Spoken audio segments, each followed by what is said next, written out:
Join Time Magazine's lead education reporter alongside global educators and advocates to explore the impacts of teaching forgiveness. I teach forgiveness because it can have a positive impact in my students' families. It helps my students thrive in the face of adversity. Students who can forgive are happier.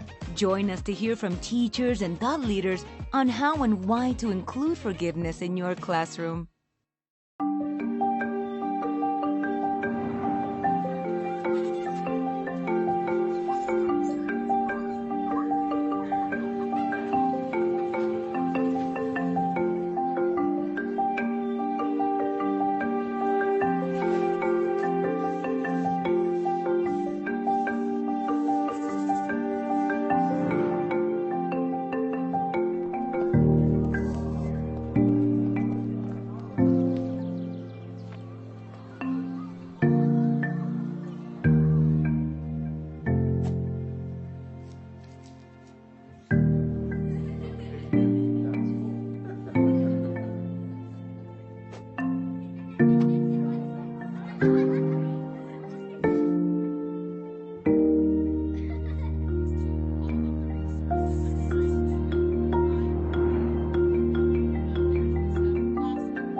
Temperature rise will bring widespread devastation and unprecedented extreme weather. New coronavirus cases emerge across the country. Obesity rates have more than doubled in kids. Cape Town is running out of water.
Good day and greetings to you from Pretoria in South Africa. My name is Julian Hewitt and I am the CEO of the Jakes Gerwel Fellowship. I come from a country where the data will tell you that 90% of all our graduates are employed. Yet our society is straining under a youth employment crisis, where 46% of our youth did not have jobs this year in 2021. This, for me, points to the significant impact that education has in defining the employability of youth in a country like South Africa. This is further supported by the OECD, who see the provision of a quality education as being the bedrock in building a prosperous society. So while this is a South African story I'm sharing with you, the reality is that this context is prevalent in many, many other emerging economies around the world. At Jakes Gerwel Fellowship, we firmly believe that one of the binding constraints behind delivering this quality education system lies in a quote from Andreas Schleicher. He is the director for the Directorate of Education and Skills at the OECD, and he had this to say. He said that no education system can exceed the quality of its teachers. We also know that one other binding constraint is regarding the aspirational nature of the teaching profession, because it is this aspiration that underpins the ability to attract top young teaching talent into the profession. And in South Africa in 2018, according to the Teaching and Learning International Survey, it found that teaching was not a first choice career for more than half of our teachers. So what does all of this mean for today's session? It shows us that in a highly unequal country, we need to challenge the status quo by transcending these binding constraints. Not only do we need to find and select our best students to become our best future teachers, but we also need to overcome the historical education gaps. And we need to select emergent expert teachers, not just on current ability, but on future potential. At the heart of what Jakes Gerwel Fellowship does is to find and nurture these expert teachers who will embrace innovation and lead change. So today, we are very proud to be showcasing a celebration in the field of innovation as an education nonprofit in this year's World Education Week. I then warmly welcome you to what I hope is an exciting and thought-provoking session on how to identify potential teaching talents in a highly unequal education system. So, by the end of the session, I would love for you to have these 3 takeaways. The first is for you to understand what an assessment center is, how to hire for potential using both competencies and psychometrics. I also want you to have an insight into what a fully online selection process can look like. And thirdly, I would like you to understand what are the important considerations you need to think about in making the selection process inclusive. In our time today, I will introduce you first to Carla. She's the head of our Graduate Teaching Fellowship. She will share with you a little bit more about Jakes Gerwel Fellowship, who we are, who we named after, what we do, and why we do it. Then I'm going to bring my colleague Jeremy, who's the program director, into the conversation. And I want him to take you through what is an assessment center? How do we apply this within the Jakes Gerwel Fellowship?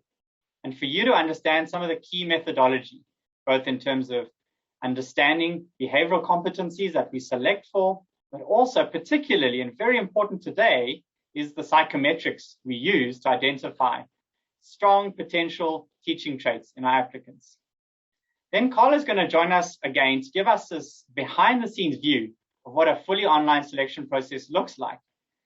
In 2021 alone, we used this process to evaluate over 5,000 applications and conduct over 800 interviews. So you can see the scale that we're applying it in right now. Carla will then introduce you to Siwa Piwe. She is our resident anthropologist. And Siwa Piwe will explain to you more about our philosophy and our people-centered approach to technology and how we support a very inclusive and enabling process. I then invite one of our board members into the space to share his insights into the uniqueness of Jakes Gerwel Fellowship's initial teacher education model particularly as what he sees as a global best practice. And then finally, I'm going to introduce you to the stars of the show. These are some of the students who are on the Jakes Gerwel Fellowship. And I want to bring in their powerful voices and a testimony to how we are looking at addressing these historical inequalities in our country. Following this, we'll wrap up where I'll give you the chance to be able to ask questions, share insights, and then we'll go back to really see that we covered those 3 insights with you today. So thank you very much for joining us. We're very excited to have you in the session. I'm going to now hand over to Carla Watson to take you through our first section. Thank you, Julian, for that wonderful introduction. I am delighted to share the work we do at the Jakes Gerwel Fellowship with you, joining us from all over. To best ground the vision of impact of JGF in South Africa, let us watch this short video. At the Jakes Gerwel Fellowship, we believe the future is created with intention. So we actively work to construct a world in which every child is enrolled in a quality school, staffed by expert teachers dedicated to releasing their learners' full potential. We also believe that it only takes a small group of people to create change in the world. Big thinking, bold dreamers who share our vision of the future and have the highest likelihood of solving the most pressing education challenges that South Africa faces. This is why we invest in individuals who have the potential to improve the quality of education and thereby drive a much-needed shift towards a more equitable, socially just, and prosperous country. As a Jakes Gerwel Fellow, you will gain a launch pad from which to craft your impact in the world, an inspirational community that walks alongside you and supports your journey, as well as the best possible learning experiences to set you up for long-term success as an expert teacher, educational leader, or social entrepreneur. Our involvement continues into an alumni community of practice that fosters collaboration and aims to leverage fellow influence and leadership towards broader systemic change. Becoming a Jakes Gerwel Fellow is an opportunity to reach your high-impact goals, meet like-minded thinkers, and create positive change in the world. Find out more and apply at www.jgfellowship.org.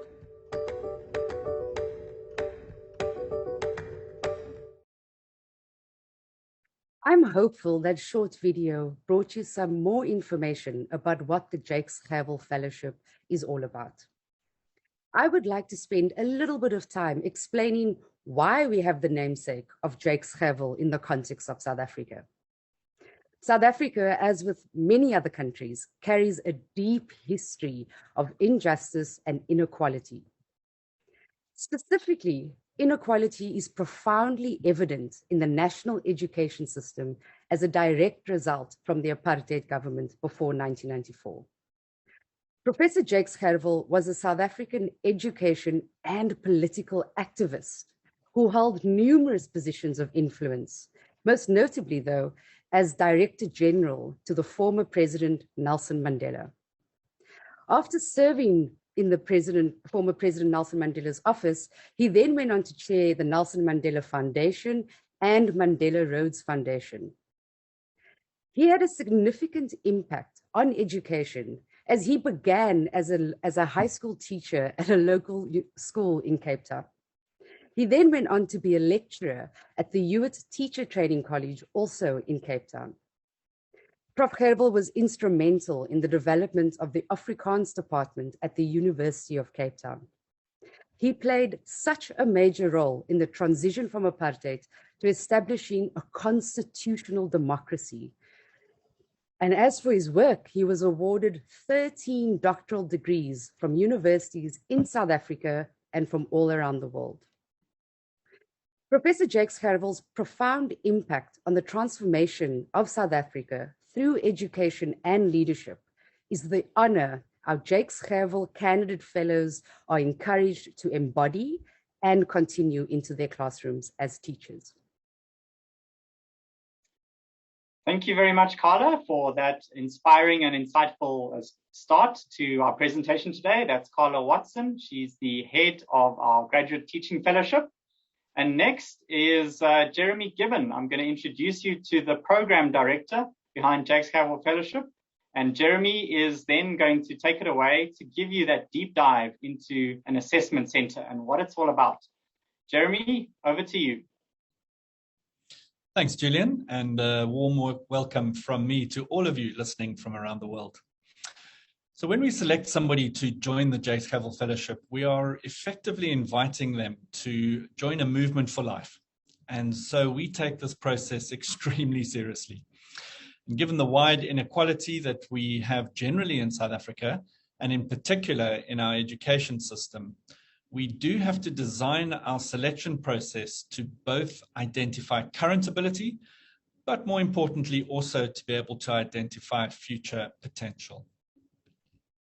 So let's start with an overview of our selection process. The process has 6 distinct phases that run through the calendar year.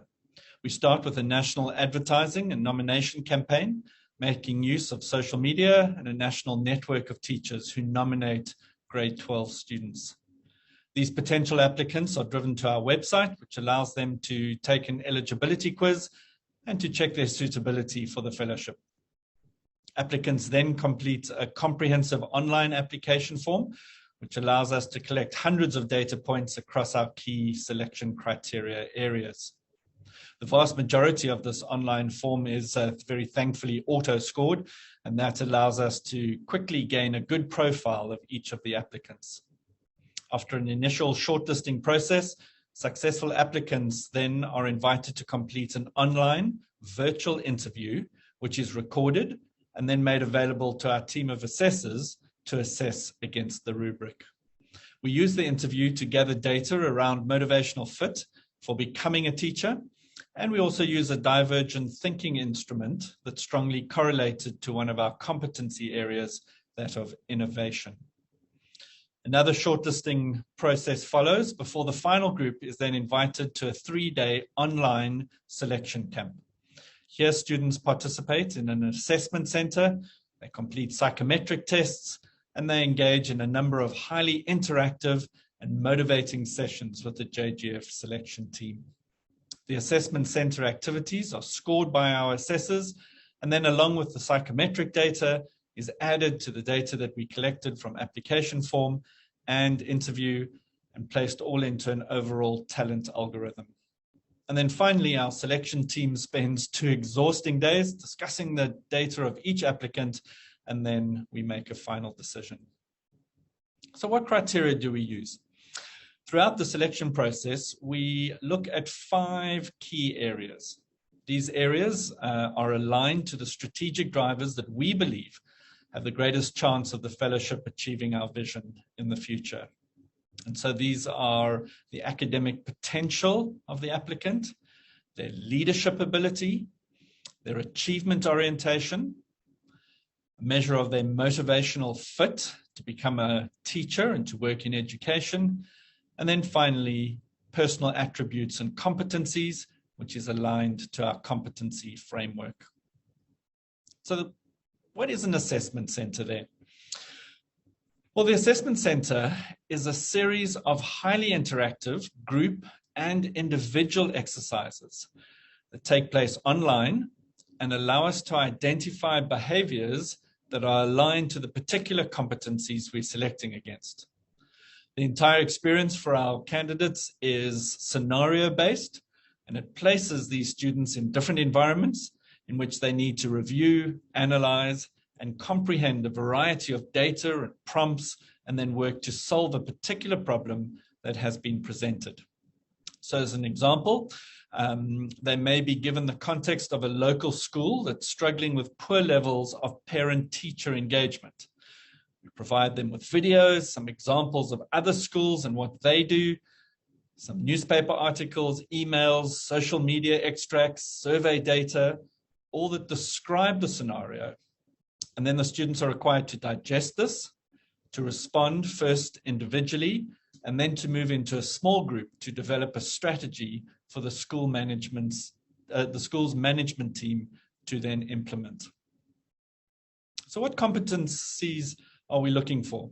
Let's spend a moment just delving a little bit deeper into this competency framework that I keep mentioning, because we believe it's the golden thread. We use this competency framework to select against, we use it for programmatic development, and then we use it as an evaluation framework for our fellowship. Our initial research started out with our vision and our 5 pillars, and then we worked to understand what the strategic drivers were that would ensure success. We then segmented the related behavioral competencies and slowly, through many hours of workshopping, refined those through to 8 core competencies. It may be helpful as you read through that list of competencies to remember that our vision is for our fellows to address the most challenging problems in education. And to do so requires teachers and educationalists who are able to innovate and lead change at a systemic level.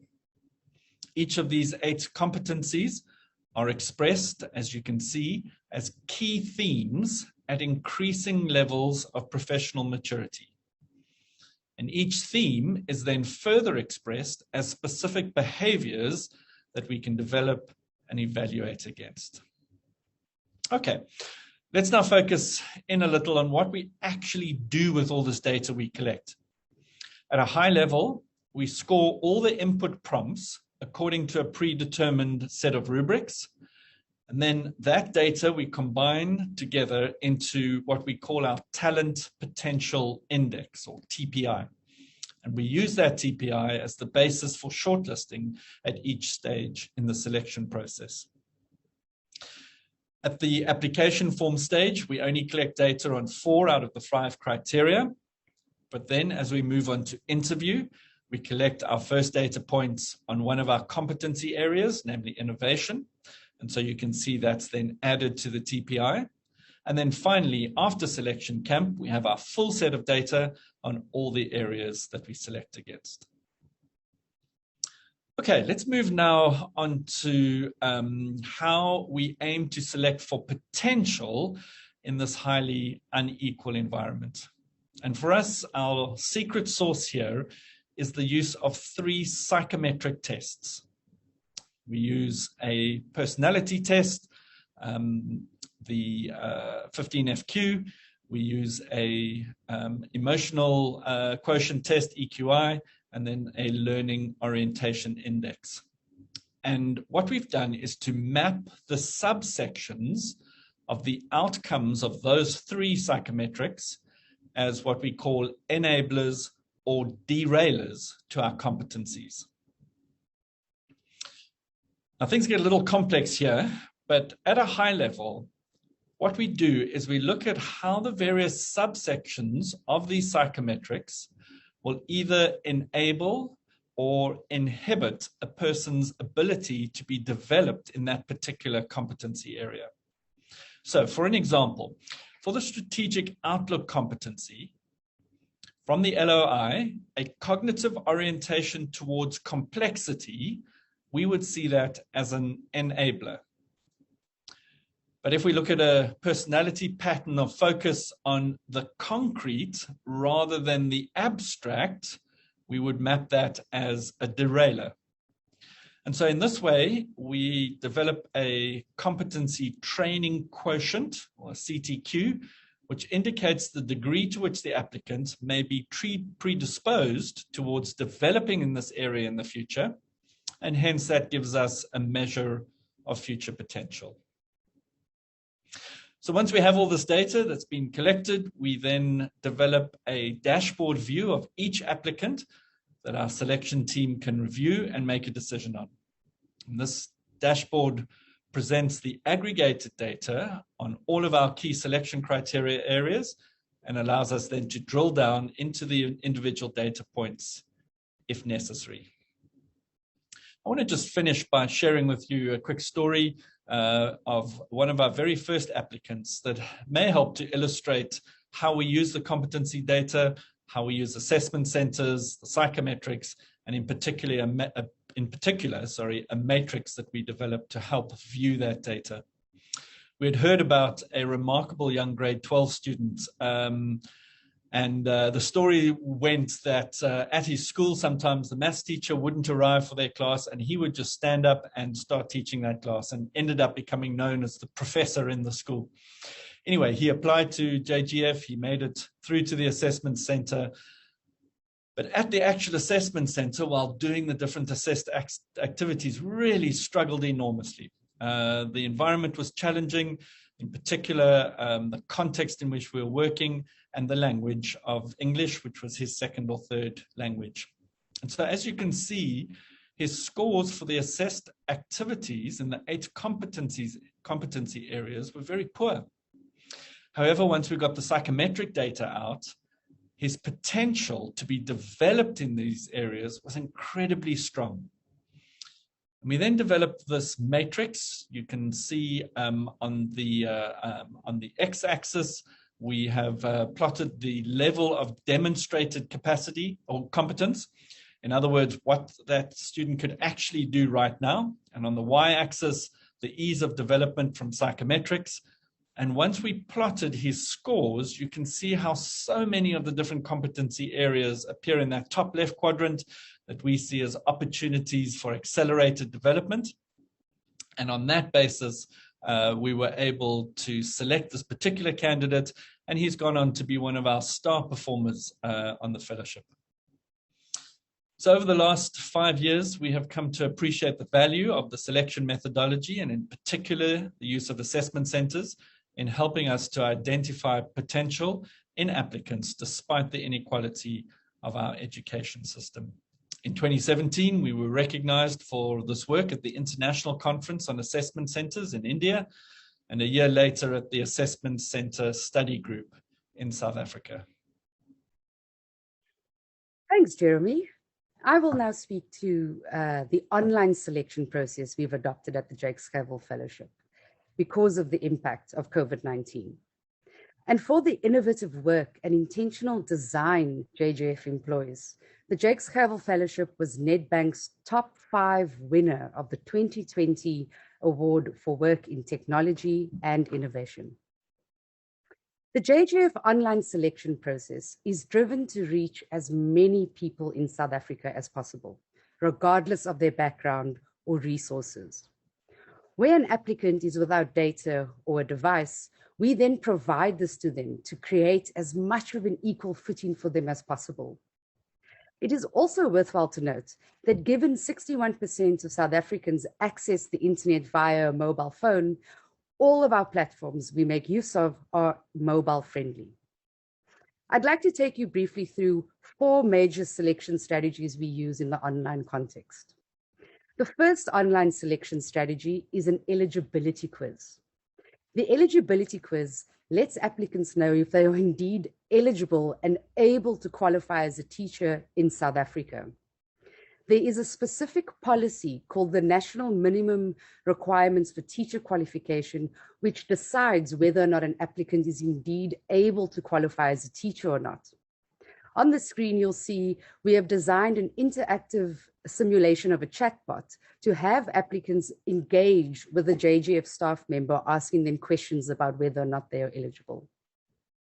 Eligible applicants are then expected to complete an online application form, which is also mobile friendly, to which we then shortlist for interviews.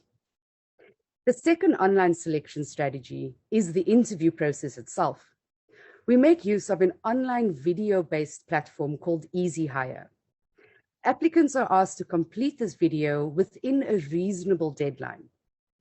The purpose of this asynchronous strategy is to allow applicants to complete their interview in their own time and in their own context. In other words, if they feel uncomfortable to complete an interview in their home context, they are then able to find time in their schedules to complete this at a school, university, or a library.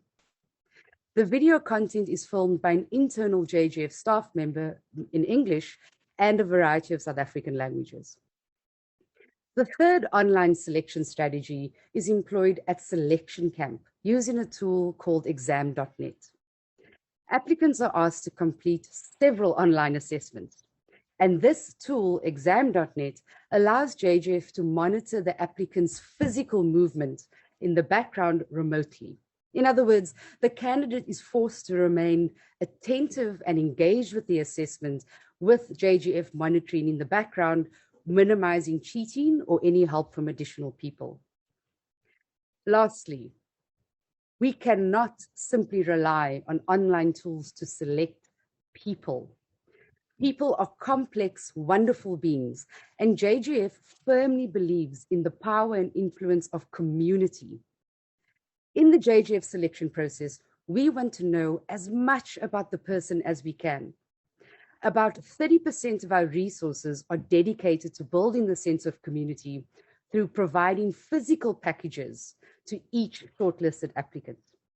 Our events and logistics teams spend countless hours arranging the delivery of these packages, which are intentional to build a sense of belonging. But they're not just packages for fun. Each session of selection camp has an associated branded good or food item that all applicants are asked to eat or drink at the same time. That's just one example of some of the strategies we employ to have a sense of we are all in this together at the same time. And alongside breaking barriers of inequality to access, as is known in the South African context, we also provide data and devices to those in need. The detailed design and energy which is poured into these strategies is what separates JGF from other organizations also selecting online. JGF is intentional with this group of people before they may actually be awarded the fellowship. And in so doing, in recognizing the whole person, we are developing sensitive, compassionate, and dedicated teachers across South Africa. And on this note of sensitivity and dedication, I now want to introduce my colleague Siwaphiwe Sibeko, JGF's resident anthropologist. Nkosi kakhulu Khala, greetings to everyone. I am Siwaphiwe Sibeko, all the way from South Africa. Today, I am going to share with you how our selection process ensures that every applicant that applies to JGF is set up for success. Starting off with the application stage, we are in a process of introducing multilingual screen tips in recognizing different schooling environment, as South Africa is very diverse. Our application form is also accessible and works well on smartphones for those who might not have access to laptops to apply. Our application process also allows nomination from other people in the community who might see potential in the young people that we are looking for. Once we have shortlisted applications, we invite applicants for an online interview starting from 2020. At this stage, while we embrace technology and all that it can do for us, we also add the human feel by providing the liberty for linguistic freedom, for expression and participation. This is where we allow applicants to answer the interview questions in their home languages and languages that they are comfortable with, so that they can better participate in the process. We also take pride in working with well-trained multilingual assessors to assist those interviews. Please meet one of our candidate fellows answering to us why they had applied to JGF. Solofelo Motsekwa. Dumelang. Nna ke rata batho, ke rata le thuto. Ebile ha ne ke bona Jakes Gerwel Fellowship, ke ipotsa hore ebe e etsa eng? Ke be ke re wa tseba keng? E re ke apply, ke bone hore na ke tla fumana eng. Jakes Gerwel e bua ka matitjhere le batho. Tokoloho eo re hlokang thutong. Vision ya bone e re matitjhere a forefronteng ya ho addressa mathata ao leng hore ra face dikolong. Eya, mathata ao ke tswa ho ona, ebile mathata ao ha ke batle motho e mong a face. Ke a leboha.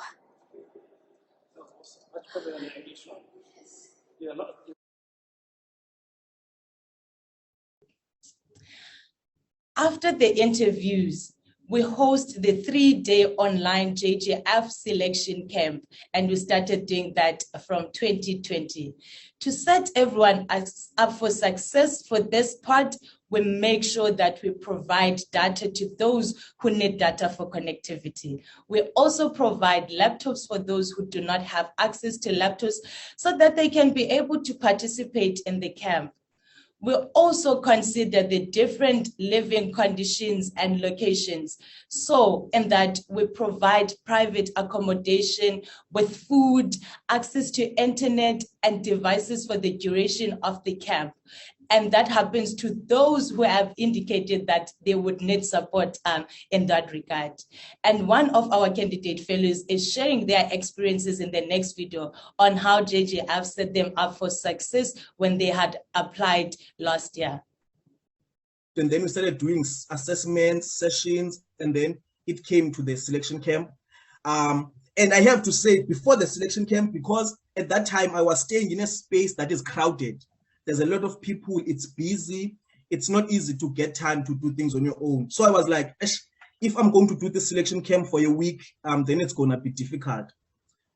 But look, as I was about to drop this Jakes Gerwel dream of mine, I received a call. So, hello, Kolamzi, you indicated that you do not have a laptop. You also indicated that you do not have space. We can offer that. I was like, and then? Do you even know me? How can you put so much trust into someone you don't even know? And then everything was so smooth. I received the laptop, and then everything was booked into this fancy BNB, and then I was on a roll. You know, I was feeling myself. Thank you very much, Siwa Piwe, our anthropologist in residence. Fascinating just hearing some of the considerations into making a selection process very inclusive. I'm very excited now to move on to the next segment of our session today. And I'm here joined with Chinezi Chijioke. He is the founder and CEO of the Nova Pioneer Group, and also very excitingly for us, a board member at the Jakes Gerwel Fellowship. I'm going to hand over to you. Chinezi, thank you so much for joining us today. It's great to be here. Thanks, Julian. Thanks, Chinezi. We've got a wonderful global audience that have joined us today, and I would really love to start by just asking you to tell us briefly about your background and more particularly your involvement in the schooling and education space. Sure, so certainly. As you've mentioned, Julian, I now lead Nova Pioneer, which is a school group across South and East Africa, which I co-founded about 8 years ago. And I also serve on the Jakes Gerwel board, which is a real pleasure.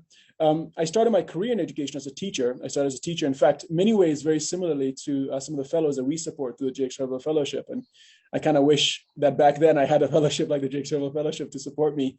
I taught for a couple of years and then went off to graduate school to do my master's in education and an MBA, and then joined McKinsey as the management consulting firm, which and had the opportunity to sort of build a practice in education as a management consultant. And through that, really did two types of work for about 8 to 9 years. On the one hand, I got to serve school systems, largely public school K-12 systems that were trying to improve learning for children in one way or another, and mostly across the Africa, Middle East, Europe sort of time zone.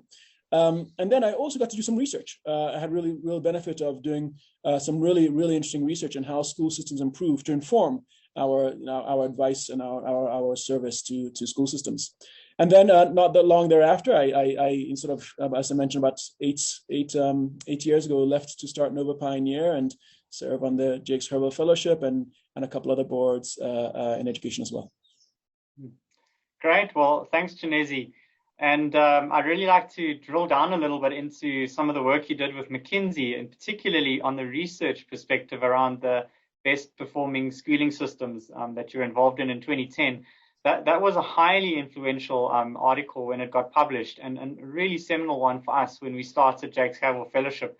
I would really love to just ask you, what were some of the key lessons that you took from that study? Yeah, it was a fantastic learning experience and opportunity for me and for us as a firm, and then hopefully for the broader education sector, as you referenced. And what we did is we sought out to understand how school systems get better. not just who are the top performing school systems and what do we see about the top performing school systems, but how do school systems get better from wherever they are? So you might be a pretty low performing school system trying to build adequacy, or you might be a good school system trying to build greatness. But we wanted to understand improvement. And that was what we identified. We were able to identify 25 school systems that had measurably demonstrated significant, sustained, and widespread gains. And we thought, let's go learn. And we spoke to everyone from parents to prime ministers, as we like to say, to understand what they did from a practitioner's perspective. And of course, in the between parents and prime ministers were the practitioners of teachers and principals and folks who are working in schools. And through that, visited schools across, as I mentioned, 25 different countries to really understand that journey. And there are a few different lessons. I'll share a couple. The first is a very encouraging one, which is that no matter where you start, significant widespread improvement is possible in as little as 4 to 6 years. You can shift outcomes for whole systems of kids in as little as 4 to 6 years. That was really exciting. The second was that not all journeys are the same. So depending on whether you are going from poor to adequate or good to great, the strategies and interventions and approaches you might take would have to adapt to that context, right?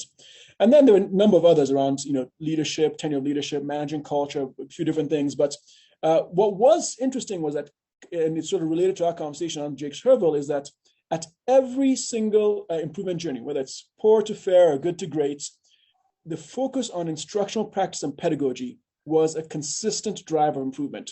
So whether it was early sort of scripted support and coaching, or later sort of alchemy of professional collaboration to unleash continuous improvement, it always centered on improving teaching and learning practice, as does the work sort of that we try to support at the fellowship.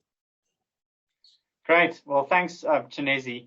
And it's a big week for you. One of your Nova Pioneer schools, the one in Johannesburg, has also been celebrated as part of this year's World Education Week. Tell us a little bit more around this accolade.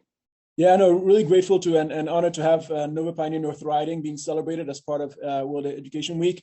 And really, it is a celebration of something we do across all our schools, but North Riding is sort of leading the way and communicating about it, which is how we invest in the professional development of educators as a source for unleashing excellence for children, right? And it's what our team is doing on North Riding, and some of our academic leadership is doing, is sharing some of the practical practices we use to support a pathway of professional development for educators, from apprentice to what we call residence instruction, to what we call deans or mastery, building mastery, and eventually instructional leadership. And that being our core strategy for excellence in schools. And so some of our team has the opportunity and privilege of sharing some of those practices, and we're very excited and proud of them for doing so. Well, congratulations to you and your school group for that accomplishment. So Chinezi, really today has all been about the selection process from Jakes Gerwel Fellowship, around the innovativeness of it, but also particularly around its ability to select for potential teaching talent in a highly unequal country like South Africa, where that's absolutely crucial to change the status quo. Now, we've mentioned already that not only are you a board member at Jakes Gerwel Fellowship, but you sit on our selection subcommittee. So you've got a great sort of inside-outsider's view of what we do. And I know you've referenced this a couple of times to say that, in your experience, what you're seeing at Jakes Gerwel Fellowship really is an initial teacher education best practice. And obviously it all starts with the selection process. And I'd really love to just understand, what is it that you are seeing from your vantage point? Yeah, Julian, I started this conversation by saying I wish the Jakes Gerwel Teacher Fellowship was around when I was a training teacher. I would have been fantastic. But I think there are really two dimensions around which I think I really do think the Jakes Gerwel Teacher Fellowship leads the world in my experience in terms of early teacher development. And I don't know of another program that solves these two things I'm going to mention the way that the JGF does. The first is candidate selection or fellow selection. I think a lot of programs sort of seek high achievers with some demonstrated leadership potential, right? And that's sort of the methodology for fellowships. And even some of the most successful fellowships around the world do that. What the Jakes Gerwel Fellowship does in a way I think the innovation is in our selection is not just seeking achievement level, but seeking the potential, evaluating potential. And what a friend of mine, Chris Bradford, often calls the second derivative of achievement. So not just how you're achieving, not just what your change in achievement, what it actually is your trajectory, the trajectory of growth, because that is what we want to get behind and support.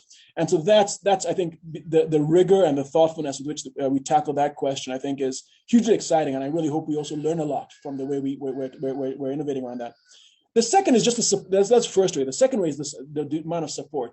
I just think there's this incredible amount of support for whether it's university students who are training to be teachers or postgraduates, the wraparound support, not just resource support, but having coaching support, having the touch points, the amount of wraparound support that the fellowship puts in place to support aspiring educators who have multiple different points of purpose, source of purpose, I think is really exciting and just is best practice in my experience.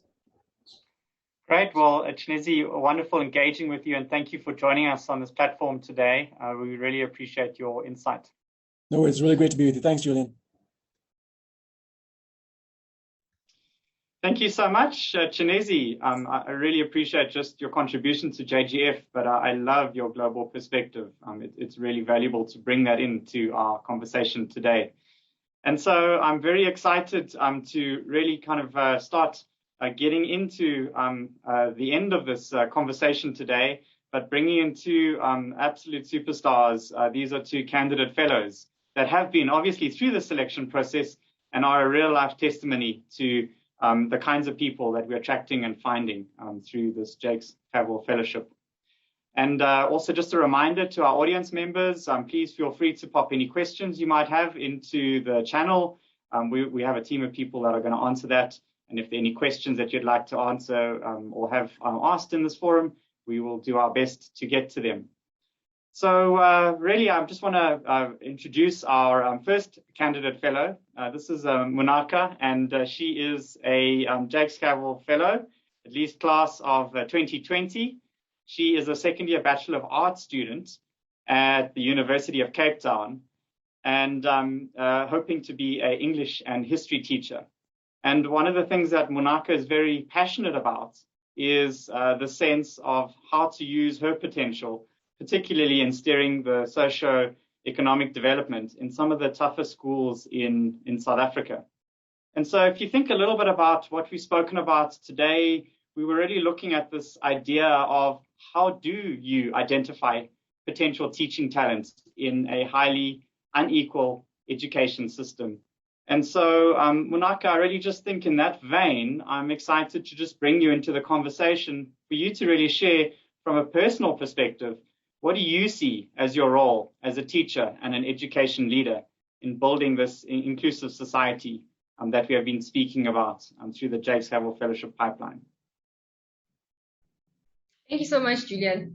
So first things first, I just think like teachers are just multidisciplinary practitioners. There's no one particular role that I think a teacher should ultimately take up. But I think the one that impacts me most personally has been that one of just being a personal advocate and cheerleader for students, like just picking up that potential in your student and telling them that you trust them and showing that you trust them.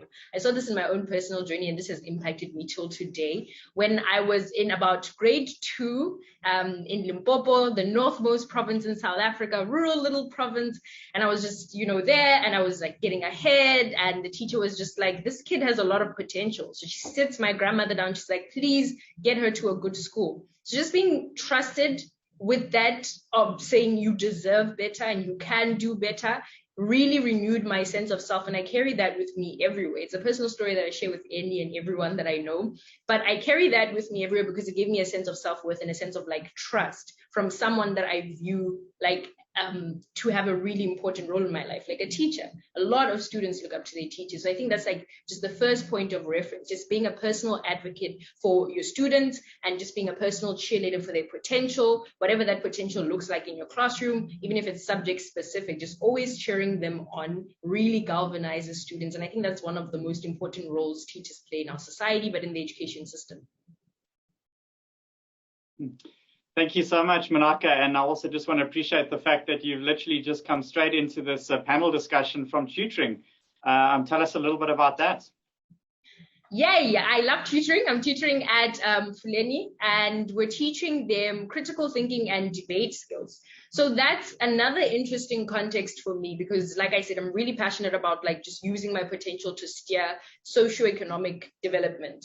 And I think in those type of contexts where you realize a really large negligence of our education system, it's like skills training kind of comes in and fills in the gap. So I'm seeing that in like a live way, that it is possible. Nobody's really lost to the system. It is possible to galvanize and get people to start again and believe in themselves and skills through education, through debating, for example. And so I'm really enjoying that tutoring experience because I think it's finally forcing me to apply this passion of mine. I think when we're still students, before we actually become qualified teachers, it's like, I want to do this, I want to do that, I want to do that. And you're finally forced into a setting where you're like, I can do this. Okay, I can't do that. Let me try this. And so it's been a really interesting journey. I'm having a lot of fun. I hope my students are having a lot of fun. I crack up a lot of jokes. So I hope they think I'm funny. But for the most part, yeah, I'm really, really enjoying that experience. Great. Well, thank you so much, Monaka. It's such a powerful story. I love the fact that you've come from a very rural context, and that's the environment that you're really passionate about influencing. And at Jakes Gerwel Fellowship, we really see the classroom as a vehicle for change. And so I'm also very excited today to welcome Iviwe Mutubu to the conversation. And Iviwe is a student and intern teacher at Westerford. And what makes Iviwe's, context very interesting is Westerford is a very affluent school that he's teaching in while still completing his undergraduate degree in social sciences also at the University of Cape Town. But I guess in this particular case where Iviwe is very passionate is really being able to influence this affluent school and be able to educate the privileged students about the flaws in the system that are so prevalent in a country like South Africa. Iviwe is a passionate geography teacher. And one of the exciting things, Iviwe, is this year you were recognized as one of the top 200 young South Africans through one of our most well-known newspapers, the Mail and Guardian. And you're one of 3 of our students that have received this accolade. So welcome to the conversation today, Iviwe, and I'd love really just for you to tell us more from your perspective. What does it mean to be building inclusive societies as a teacher and education leader? Thank you so much, Julian. Gosh, that was a mouthful. I assume that there's a lot to live up to now. But again, you see, for me, I always say that my high school geography teacher inspired me to pursue a lifelong interest in geography and a curiosity of our world, which has remained with me throughout my life. Geography for me is a live, dynamic subject, that is always changing to new situations. It is both vibrant and timely. For me, it is fun, and an educational trip. You see, in my classroom, I have a quote by Barack Obama, where he says that the study of geography is more than just memorizing places on a map. It's about understanding the complexity of our world, appreciating the diversity of cultures that exists across continents, and in the end, it's about using all that knowledge to help bridge divides and bring people together. I think that's the most important thing. I think that for me, I always make sure that my learners know that my classroom is intentional. I teach with an intention. And again, as a geography teacher, it's very scientific in its approach, but also very social. I use it as an opportunity to really highlight or be a voice or to give a voice to marginalized people and communities. An example of this, in South Africa, we have a section in geography that is on settlements, so informal settlements, formal settlements. And again, I highlight how racialized settlements are. That when in this country we think about informal settlements, we immediately think Black. We need to highlight the context of that, that has a history. There's a reason why when we think informal settlement, when you think about shacks or slums in other places, in other countries, we think Black people or poverty. I talk about, city models, for example, when you look at city models and we talk about different zones within a city and architecture in the city. We know that architecture is intentional. You know, in cities like Cape Town, we're starting to see anti-homeless architecture. Now, the curriculum speaks about architecture, it speaks about cities, but doesn't talk about the intention around different architecture. You know, what is anti-homeless architecture? I make sure that my learners have this lens or this perspective in our approach in our geography class. Now, in order for a class to be truly inclusive, I think that as a teacher, we need to nurture environments that foster discussion. You know, classes need to be spaces of discourse, you know, spaces for contending ideas. That's where the true education really comes in. We shouldn't have, or we should not be scared to bring an unpopular perspective to the classroom, because as teachers, you know, if let's say we have, you know, I always say that it is not our duty to change the views of our learners, but we always ought to sensitize our learners to other people's realities. You know, let's say if my learners think that, yes, informal settlements decrease the value of housing in the city, which is true if you look at it in an analytical point of view, but I then sensitize my learners to recognize the realities and experiences of these people. You know what I mean? So again, to me, that's the approach to the classroom. To have a classroom that says that every view is welcome and every view is correct. And that's where, for me, that inclusivity comes in, and really that acceptance of containing ideas and different perspectives. Thanks, Julian. Thanks so much, Shiviwe and Manaka. We are going to have to wrap up now. We've had an amazing hour-long session, and it was so special to bring you into the closing part of this, is really just to emphasize the fact that at Jakes Gerwel Fellowship, we're all about nurturing high-impact expert teachers who will embrace innovation and lead change. And to hear the platforms that you want to stand on, both as teachers and future education leaders, in helping address some of these significant inequalities in a country like South Africa is really special. Obviously, we have an international audience here today, so I do want to just appreciate the fact that it's a South African reality, but these are contexts that are very, very similar to many other developing countries around the world. And so we're very thankful to be forefronting this educational journey through the Jakes Gerwel Fellowship in South Africa. And so really just to kind of wrap up today and to come back to what we set out to do, I just want to kind of reference the three aspects that we wanted to really encourage as takeaways. While I'm doing this, I'm going to ask our digital marketing specialist just to put some of the ways in which you can follow up with us after this conversation. If you'd like to take this conversation up with us and really have a little bit more depth around some of the things we discussed today, you'll see that in the chat very soon. But just to appreciate the golden thread really is, first of all, that here we are identifying potential teaching talent. We're doing that because we want to change the status quo in a highly unequal education system. And firstly, we wanted to see how can an assessment center be geared to hire for potential, and particularly in this case, obviously teaching talent. And what does it look like in terms of the key competencies? We shared that with you around what Jakes Gerwel Fellowship looks for. And very importantly, in this idea of potential, how can psychometrics be used in terms of determining enablers and derailers in this assessment center? The second thing that we covered is really an insight into what a fully online selection process looked like. And it was really powerful to hear some of those stories through Carla and share some of the views and insights behind the scenes of what that looks like. And then lastly, an inclusive selection process. What does that need to consider? Why is that important, particularly in a country like South Africa, but also obviously where gaps need to be bridged? So those are the key three themes. I hope that you left feeling a little bit more grounded with. You got a better insight into our selection process. And really, thank you very much from South Africa to the world today. And thank you very much, World Education Week, for this profiling.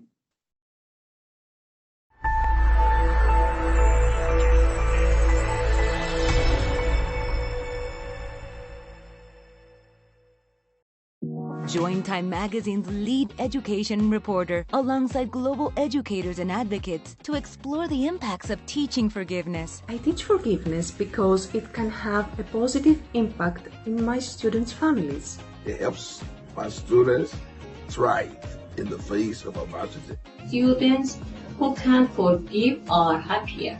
Join us to hear from teachers and thought leaders on how and why to include forgiveness in your classroom.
Temperature rise will bring widespread devastation and unprecedented extreme weather. New coronavirus cases emerge across the country. Obesity rates have more than doubled in kids. Cape Town is running out of water.